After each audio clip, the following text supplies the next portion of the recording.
Oh my God folks, siya pala. Tulungan mo ako, tulungan mo ako. Pick up dito.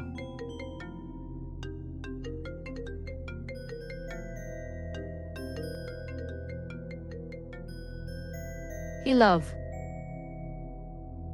Okay. Hi love. Ayos lang ako. Okay lang ako. Pag-ibig, sorry sa tanong, pero hindi ba't napakalinis mo para hindi ka manatili sa bahay? Alam mo kung paano ito, tama mahal, naghanda ako para sa iyo. Ngunit nakatulog ako. Naiintindihan ko, napakaganda mo ngayon. Salamat. At tingnan mo, nasa akin ang teddy bear na binigay mo sa akin. Bear. Nakikita ko ang teddy bear ye. Alam mo na itong teddy bear na binigay ko sa iyo ng buong pagmamahal at pagmamahal. Pag-ibig, kailangan kong mabitin dito, okay? Okay love, bye na. Halik. Sinungaling. Iniisip niya na idiot ako, di ba? Niloloko mo ako. Pero pwede ka nang umalis. Kasi ngayon ko na ito tatapusin. Aalisin ko na ang maskara.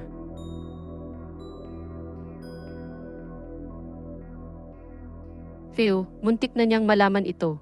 Virginia, alang-alang sa Diyos. Paano mo tiisin ang ganyang bagay? Kaya lang mahal ko siya. Ate, pero, mananatili ba ito hanggang kailan?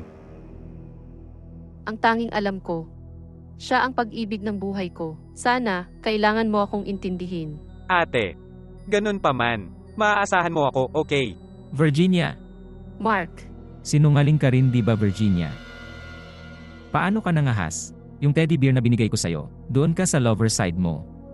pag-ibig, hindi siya ang lover ko. Ayoko nang malaman, pumunta sa kotse ngayon. Mark, kumalma ka na.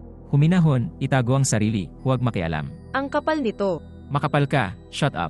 Tigilan mo na ang away, please. Enough, go, alis na tayo. Sige na, pro car, dumating.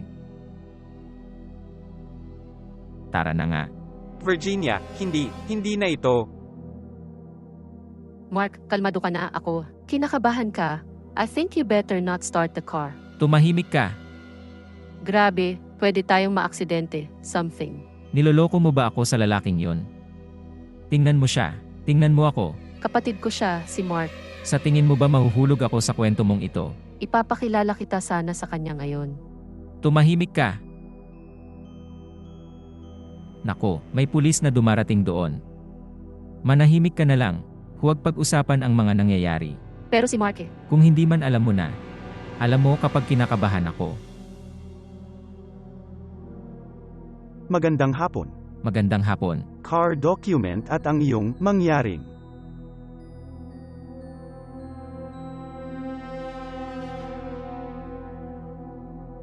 Okay ka lang ba, dalaga? Okay, oo nga. Tama, pag-ibig. Kinausap ko siya. Okay.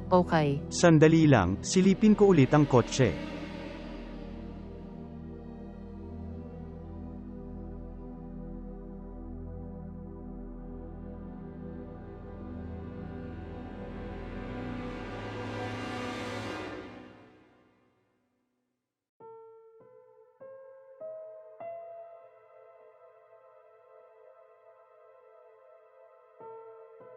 Pinalaya ka na.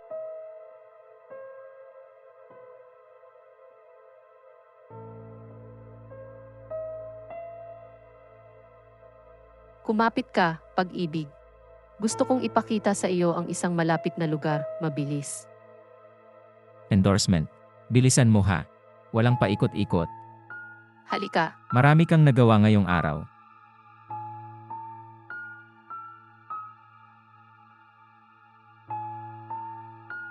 Central. Kailangan ko na ng reinforcements. Isang dalaga na itinatago sa loob ng kotse. Fiat Sina.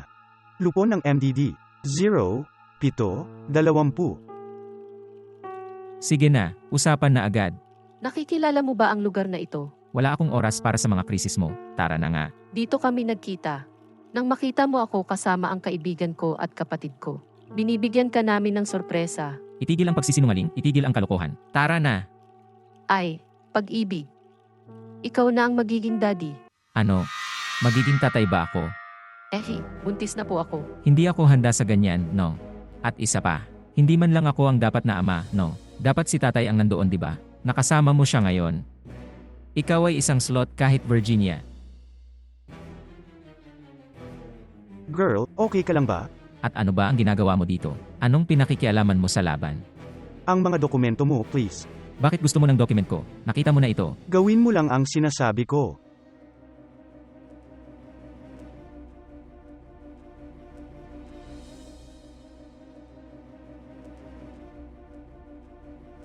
Central.